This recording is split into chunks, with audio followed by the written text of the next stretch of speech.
In this video, we will be demonstrating how to replace a deadbolt. Remove screws from deadbolt. Remove the two halves of the deadbolt. Remove screws from bolt assembly, pull out of door. Install new latch mechanism, fasten with screws provided.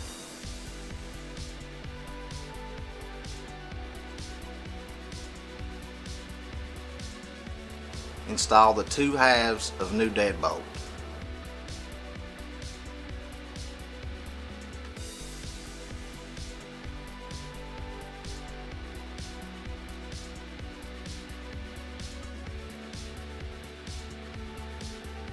Remove existing strike plate and install new strike plate.